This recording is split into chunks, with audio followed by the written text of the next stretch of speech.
right there waiting for me.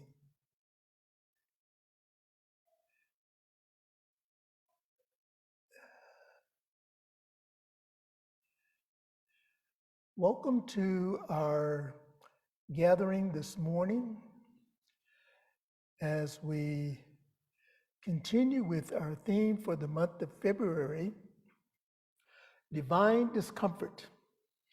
And our topic for today, February the 18th, is Pain Pushes Until Vision Pulls.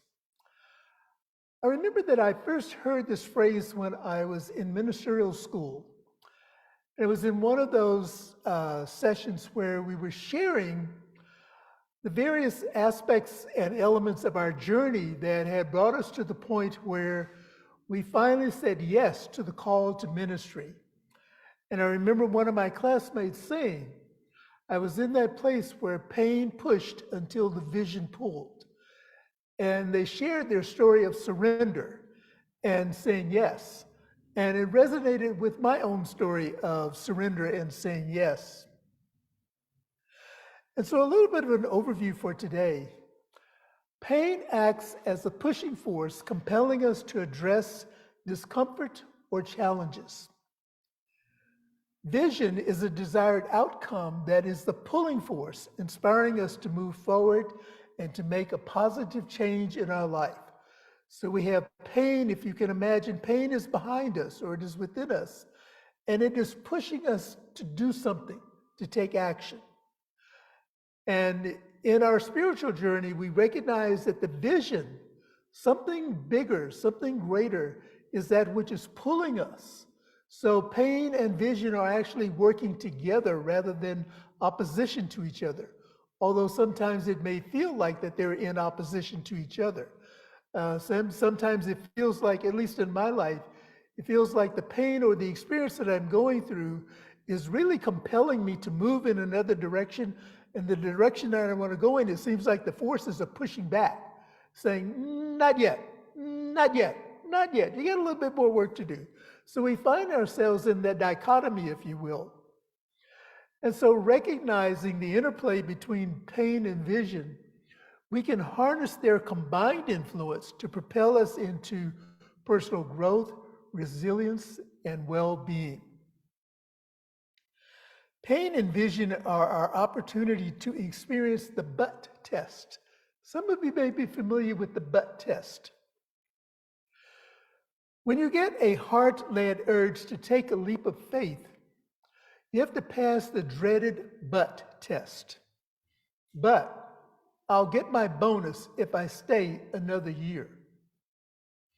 But my lease doesn't end for another 6 months. But I don't have enough saved up. And you can add your own individual but to that. Remember that our buts are the reasons not to bet on ourselves.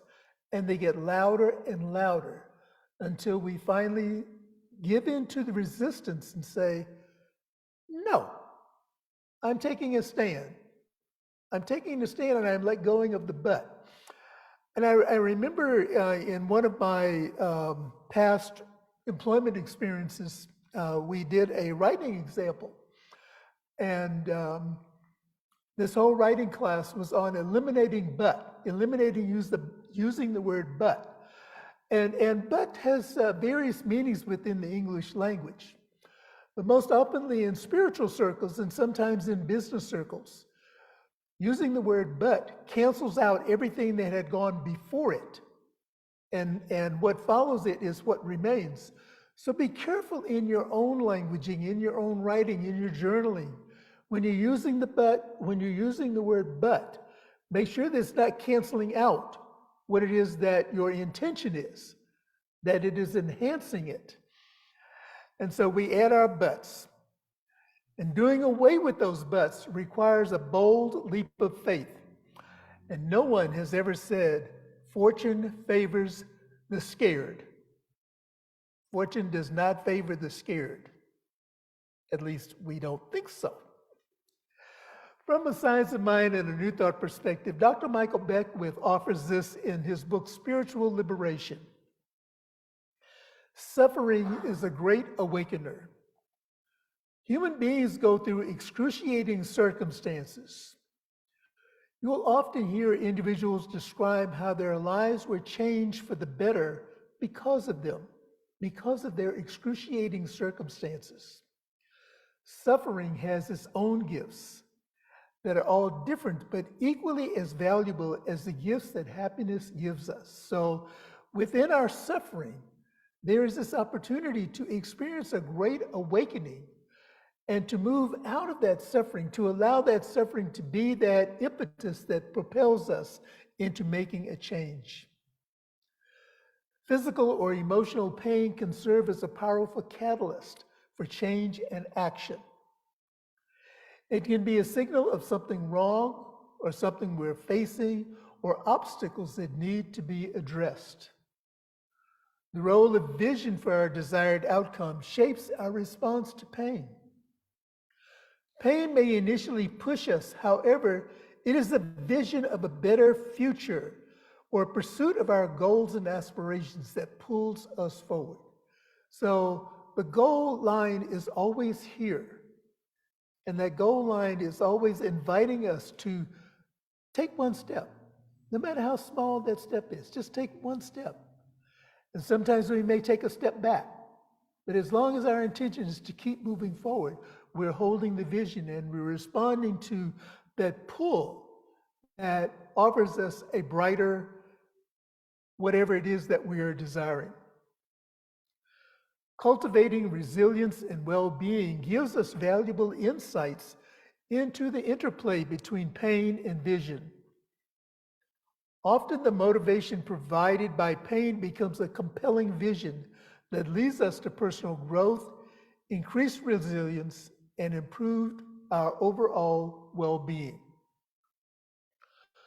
Overcoming pain is a catalyst for growth. And here's, for me, a very exciting story and an example of an individual who used their experience of pain and seeming limitation as a catalyst for growth, for their personal growth and mastering the butt test. And the story is of a graduate the story is of a quad amputee who was told that becoming a pilot was impossible. And now he teaches flight school. This story was shared by Veracity Savant, an entertainment consultant, writer, and dreamer. And the story appeared on the platform Because of Them We Can. And this is a platform that honors individuals who break barriers and make a positive impact on their communities. Zachary Anglin, born in Nigeria, was raised in Wisconsin by his adoptive parents. He is a quadruple amputee and has lived his life without hands or feet. Despite the circumstances, Anglin never allowed the loss of his limbs to distract him from what was possible in his life, and he is proving that dreams do come true. From the time he was born, he was disciplined and a determined child, says his mother, Patty Anglin, and that determination has carried him through life. Anglin longed to be a commercial pilot one day, and when he turned 18, he began applying for flight school to gain his wings that he had always hoped for. But his journey was not without challenges. Denied by more than a dozen flight schools, he received approval from the Spartan College of Aeronautics in Tulsa, Oklahoma. It was a boost to his confidence that he needed. Obviously, nothing worth having comes easy, Anglin said. Still, he would face more challenges. Needing further approval from the FAA, the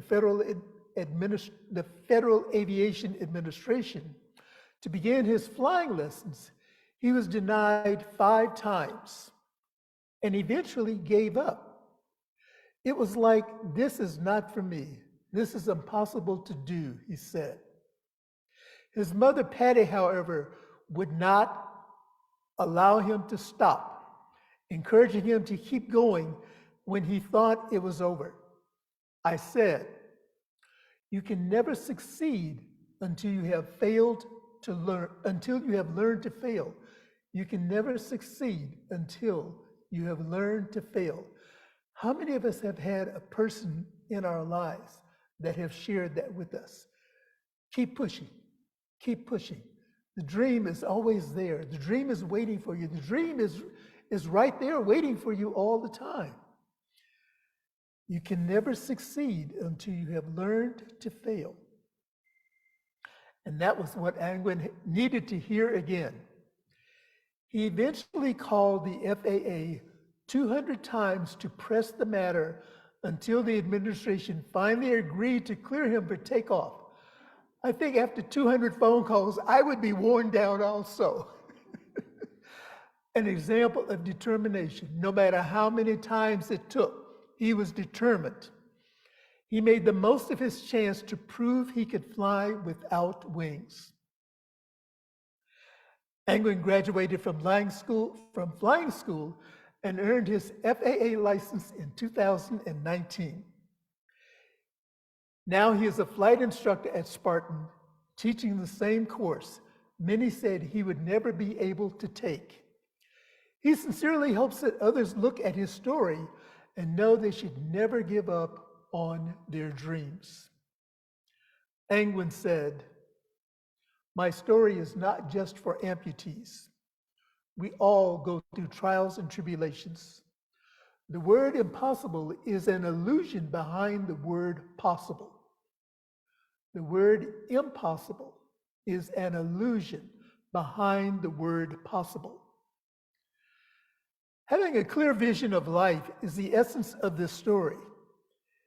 It is an invitation to everyone to explore how their pain has served as a driving force, propelling them to seek development, make positive changes, or find new paths in life. Highlight the transformative power that pain and a compelling vision can have on your individual journey. Never give up. I think there's a song that says, "Never give up." Howard Thurman, in his book, Meditations of the Heart, offers this example of the interplay between pain and vision. It can be said that tragedy has inherent in it positive good. Inherent in tragedy is positive good. Given the fact of pain as a normal part of the experience of life, one may make the pain contribute to the soul, make the pain contribute to the soul and to life's meaning. One may be embittered, ground down by it, but one need not be it. We can be embittered by the pain, we can be ground down by it, but we do not need to be it. Again, pain pushes until vision pulls. The pain can serve as a limitation. It can be that woe is me place, or I cannot accomplish this, or we can have the determination that Angwin did, calling the FAA 200 times. How many of us may give up after 2 or 3 calls? How many of us give up after 1 call and say, "Oh, they said no"? But inside of every no is also a yes. And so our conclusion and our call to action this morning is to embrace the power of vision and to reflect on your aspirations, your goals, and your visions of a better future. And that better future has its own meaning for each and every one of us. A better future could be just the idea of waking up in a place that I am comfortable in, wherever that place may be, whether it's a nice, warm, comfortable shelter or if it's outdoors, living in nature. The choice to have this vision of my aspiration and my goals for a better future. When faced with pain or challenges, view them as opportunities for growth and self-discovery. Make that second phone call or that third phone call to get what it is that you know you desire and deserve. Embrace the discomfort as a catalyst for change, knowing that it has the potential to propel you forward to a stronger vision and a more resilient life itself. Combine your vision with actionable steps. So we can have the vision. And I know in spiritual visioning, when we do our visioning on Saturday for the center, and we do our visioning on Sunday morning for our personal goals, we ask, what is God's highest vision? What is Spirit's highest vision for my life? Whatever it is that I am visioning for. We start with what is God's highest vision? And then we go within and we listen inwardly for the answers to that. And then we ask, what must I be or become to embrace and to embody the vision? What is it? What is my role in this? Spirit has this brilliant idea, this absolutely brilliant idea. What is my role in this? How is it that I am saying yes to the vision that is revealing itself? And then we ask, what must I release and let go of in order to embrace the vision? And that is the place where we identify whatever blockages they may be that are serving as an interruption or serving as a dam, if you will, that is blocking us from being and becoming what it is that we are desiring in our life. And then the final question that we ask in visioning, and this is a very abbreviated form of it, but the final question we ask is there anything else that I need to know in this moment?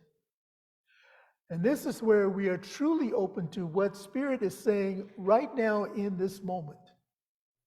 And that message for each one of us is our message. And what I find interesting in visioning, and I've been doing visioning for more years than I can really remember now. And when we vision as a group, the collective consciousness of the group reflects itself in the visioning. Sometimes it's like every single person in that room is getting the same message from Spirit.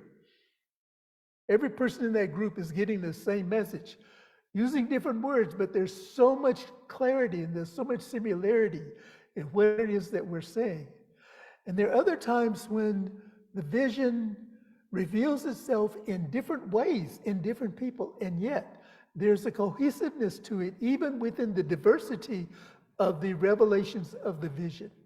And so I really encourage you to engage in the practice of visioning, remembering that it is out of the pain, it is out of the discomfort, that the desire to move forward is what pulls us into our greater yet to be. Let us say together our affirmation for the week. My potential is bigger than my problem. Let's say that again. My potential is bigger than my problem. I invite us now to turn within as we move into the space of prayer, this time together of recognizing the all-prevailing presence of Spirit, knowing that it is the pain of being stuck or feeling stuck that is compelling us and that is pushing us into experiencing our greater yet to be.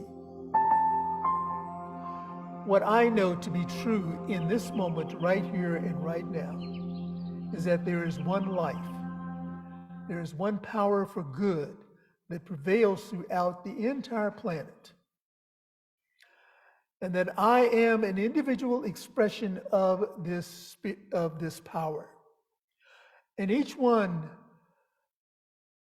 that is gathered here in our center in the physical space, and those who have joined us via technology, whether you're a part of our Zoom family or part of our Facebook or YouTube community, each one is an individualized expression of the all-prevailing presence of Spirit. And so as I speak this word for myself, I realize that it is the Spirit of the living God that is speaking through me and as me. And what I declare as the truth for myself is true for everyone. And so what I know to be true right here and right now, that I am on this journey of awakening, and that I am being propelled into action, that I am being led by this divine intelligence that moves and lives and has its very beingness as my life. It is leading with joy, with excitement, with anticipation. And so as I release any resistance to this pull, I realize that it becomes that balm in Gilead that eases the pain, that diminishes the pain, that lessens the discomfort, and draws me into the vision of higher possibilities. As I know this to be the truth for myself, I know it to be the truth for everyone, everywhere, at all times. And so as I tap into the feeling tone of the vision, as I embody it, as I embrace it, as I choose it as my life venture, I know that this divine intelligence is leading me in to those right places where there is right livelihood, there is right friendships, there is right financial abundance, there is right life abundance. Everything that I could desire, everything that I desire in life is being fulfilled by this divine intelligence operating through me, pulling me into that place where the vision is always made manifest. And I am knowing that as I move through the pain of discomfort, whatever the physical challenge may be, whatever the mental challenge may be, whatever the spiritual challenge may be, that as I acknowledge that there's an opportunity for forgiveness, beginning with myself, and then extending that forgiveness to those who I may have harmed along the way, releasing attachments to the outcome, I know that it all fades back into God, that no mistakes have been made, and that I am whole, I am perfect, and I am complete in the mind of this infinite intelligence. And so for this and so much more, I am eternally grateful. And as I release this word back into that law, which always says yes, if anything that I have said resonates with you in any way, I invite you to affirm it as we say together, and so it is. Unity is a reminder that we have practitioners and ministers who are available to pray with you and to pray for you. Acknowledging the pain and celebrating the victories of the vision, the realizations of the vision. And so for those of you who are here in the center, we have prayer request forms that you may fill out. These are confidential prayer requests. Leave them in the prayer chest, and the ministers and practitioners will be in prayer with you and for you. You may also indicate on the form if you choose to meet with a practitioner or a minister. And I use the distinction practitioners and ministers because that's kind of an organizational thing, but all ministers are practitioners. We are practitioners first before becoming ministers. And I just invite you to take advantage of the opportunity to pray. And for those of you who are viewing our service virtually, you may complete a prayer request, a confidential prayer request on our website, montereycsl.org. We also partner with our Centers for Spiritual Living World Ministry of Prayer. You may find their contact information on our website. We also partner with Silent Unity. That information is also on our website, and in our newsletter. So now is our time for sharing of our abundance, participating in the flow of circulation. And for those of you who are here in the center, we have a donation box on our hospitality table. You may leave your donations there. For those of you who are viewing online, you may send your donation by mail. You may also text to give, and you may donate through our website. Let us say together now our affirmation of abundance. I recognize the presence of God within as a source of my abundance. Out of my abundance consciousness flows everything I could desire in life. This prosperous experience is evidence of my abundance consciousness. And so again, the ways to donate to the center, you may mail your donations in to our address, our physical address, 400 West Franklin Street, Monterey, California, 93940. You may text to give, that number is on the screen, and you may also donate through our online, donate online through our website. Just a few community events that I would like to share with our entire community.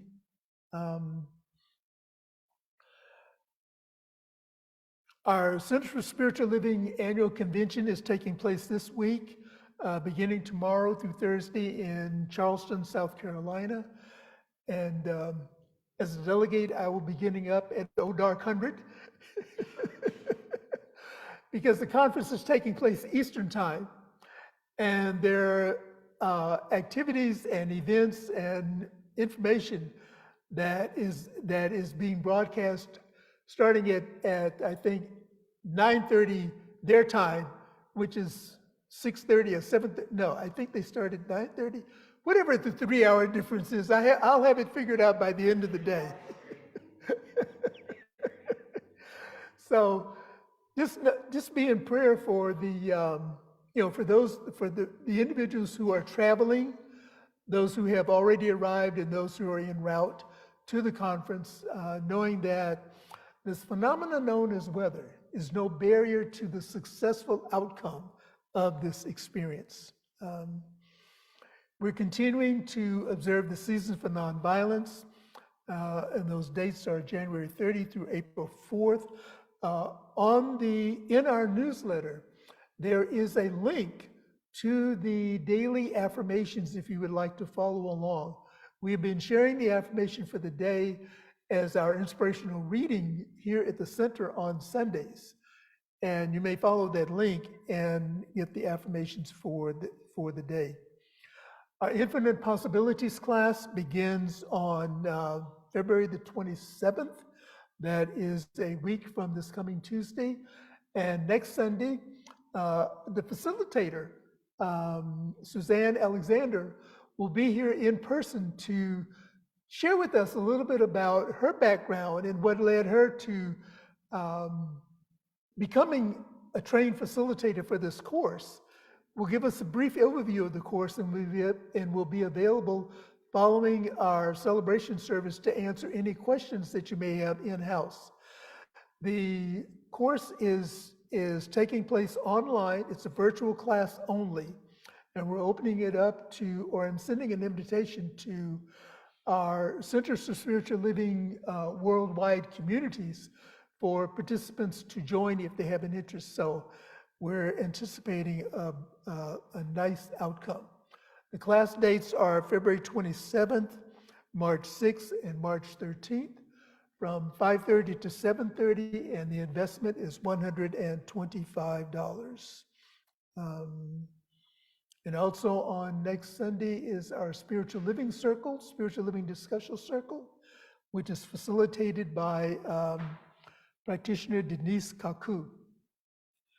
And so for those who are viewing our celebration this morning through our Facebook page or our YouTube channel, we say thank you for attending wherever it is that you're watching. And we invite you to join us next Sunday as we conclude our February series, Divine Discomfort. And our topic is discomfort is the least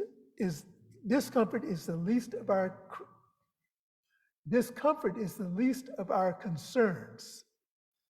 Next Sunday we conclude this series, Discomfort is the least of our concerns. And we invite you on Facebook and YouTube, remember to like, comment, and share this message so that the love that is Monterey, the love that is God, permeates throughout the entire planet.